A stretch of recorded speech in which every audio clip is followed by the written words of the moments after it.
Más de 2 billones de pesos es lo que hay en el fondo por parte de los trabajadores que han aportado al Instituto de Vivienda, al Infonavit.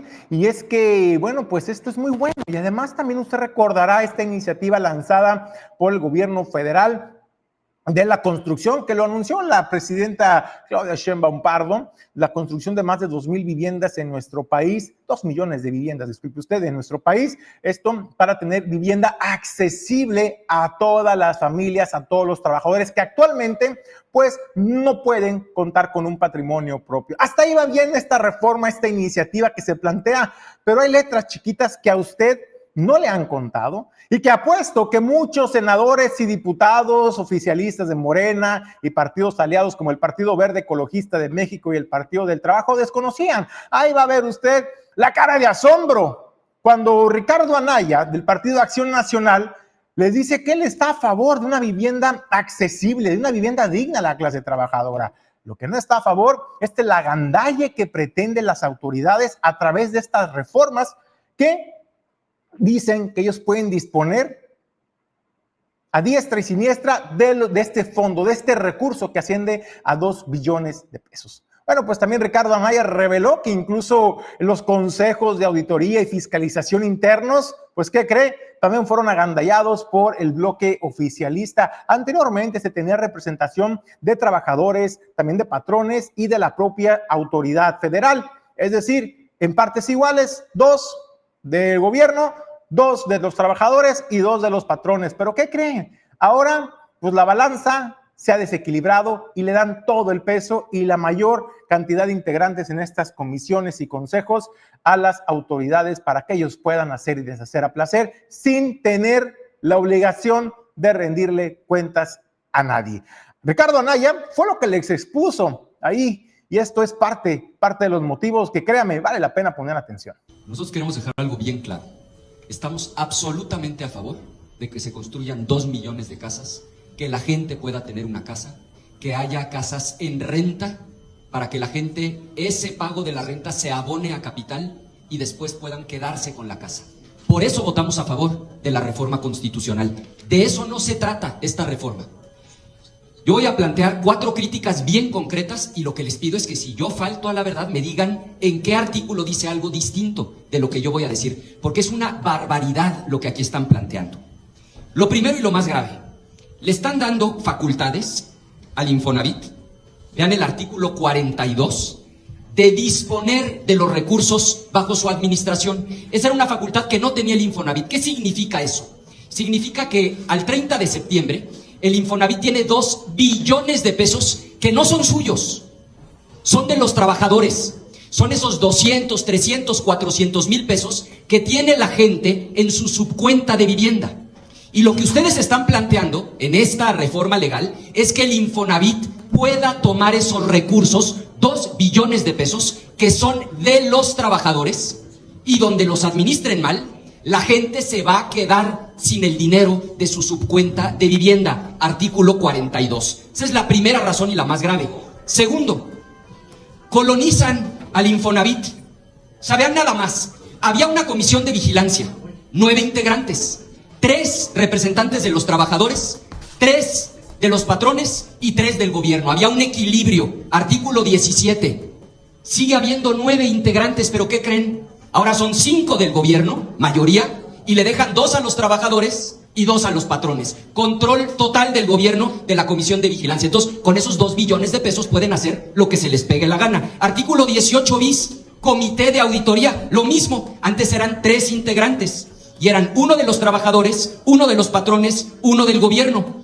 Y ahora lo modifican y le dejan 1 para los trabajadores, dejan 1 para los patrones y toma el control el gobierno. La dirección general, antes era la asamblea general la que nombraba al director general a propuesta del ejecutivo, ahora es directamente el ejecutivo. El comité de transparencia, lean el 25 bis, antes eran 3, 1 de los trabajadores, 1 de los patrones, 1 del gobierno. Ahora 1 de los trabajadores, 1 de los patrones y 3 del gobierno. Entonces, para efectos prácticos, olvídense los trabajadores de estar representados en la comisión de vigilancia, en el comité de auditoría, en el comité de transparencia, porque ya todo lo va a controlar el gobierno. Y si dicen que no es cierto, porque les da por decir que no es cierto, díganme si no establece eso el 17, 18 bis, 22 y 25 bis.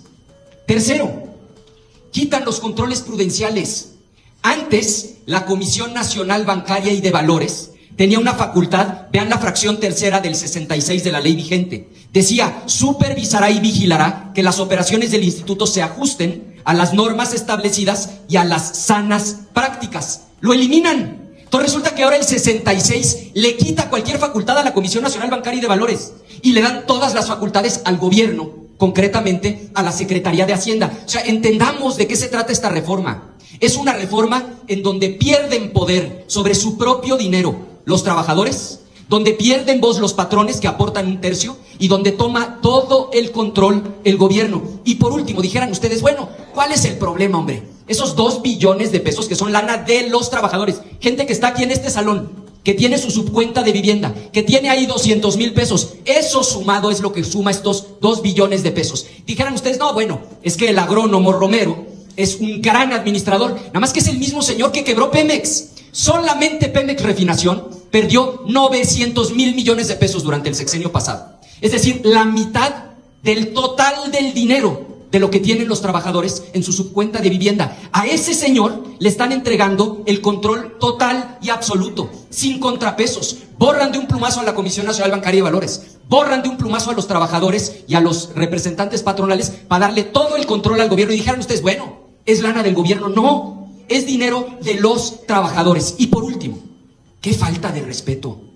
180 páginas. ¿Quién de aquí las estudió a conciencia? ¿Quién de aquí ya se sentó con los representantes de los trabajadores a escucharlos? ¿Quién de aquí ya se sentó con los representantes del gobierno y de los patrones? El Infonavit es tripartita, no.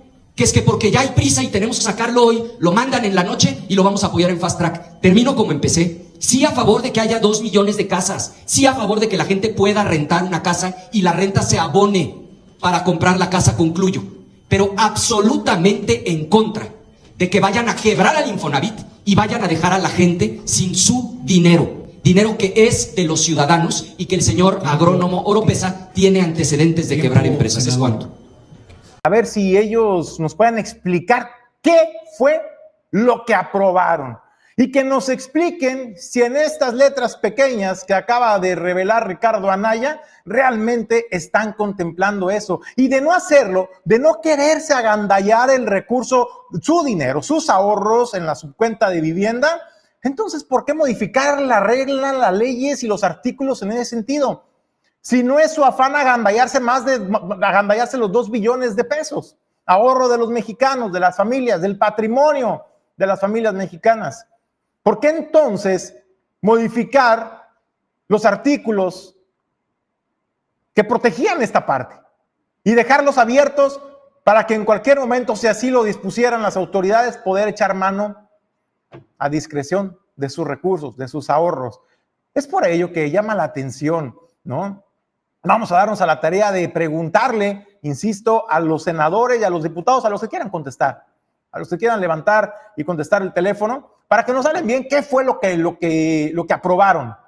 Desde luego sabemos, y eso no lo dice Ricardo Anaya, ¿verdad?, que estas reformas son por su bienestar, son por el bienestar de las familias, de los mexicanos, ¿no?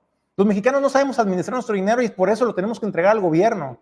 Por eso ellos van a echar mano y quieren tener la oportunidad de tener la caja fuerte abierta para poder disponer de sus recursos. Al cabo usted no los ocupa ahorita, usted los tiene ahí guardaditos. Ahí no le generan intereses, no le generan mayor beneficio todavía.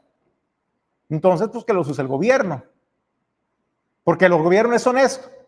El gobierno sabe lo que le conviene al pueblo bueno de México. Sabe que tiene que velar por el bienestar de las familias. Yo nada más le digo una cosa, ¿cuántas veces no nos dijeron el mismo cuento los anteriores gobiernos? Y ahora que son distintos, siguen con el mismo discurso, siguen con la misma línea, de que es por el bienestar.